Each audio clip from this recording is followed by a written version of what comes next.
अस्सलाम वालेकुम दोस्तों, क्या हाल है। उम्मीद है सारे ठीक ठाक हो। सो हसने खेडने हो, अपनी ज़िंदगी ने खूबसूरत जो वक्त की हसने खेडने गुजारने हो। मेरा नाम है दोस्तों मोहम्मद सकलैन है। तुम तकन लगे हो मेरा यूट्यूब चैनल है सकलैन ट्रैक्टर AJK। अज दोस्तों तुहाडे वास्ते लैके आया एक मैसी फरगुसन 360 260 ट्रैक्टर, साफ सोहनी सुथरी जी कंडीशन की गड्डी हैगी। तो चलने इस करने रिव्यू, बिल्कुल फ्री सर्विस तुहाडे वास्ते अवेलेबल है। कोई तोला आराम है, दलाली शलाली वाला खाता जड़ा ये बिल्कुल दोस्तों कोई नहीं, ठीक है। तो चलने फिलहाल करने गड्डी ना रिव्यू, बाकी गलबात जी अगर चल गया वीडियो शेयर करने, ठीक है।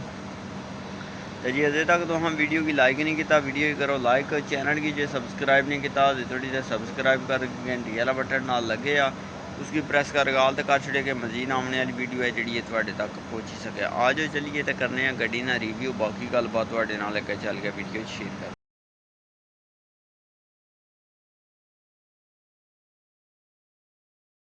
तकी दोस्तों कैसी लगी है गड्डी, यकीन जाना सोहनी सुथरी साफ जी मुनासिब प्राइस की गड्डी है। जे तुम खरीदना तो तुम मेरे नाल रबता कर सकते हो। कि रबता करने ना साफ सिंपल सौखा जहा तरीका ये है कि वीडियो करो लाइक, चैनल की सब्सक्राइब करके वीडियो की दोस्तों तक शेयर करो।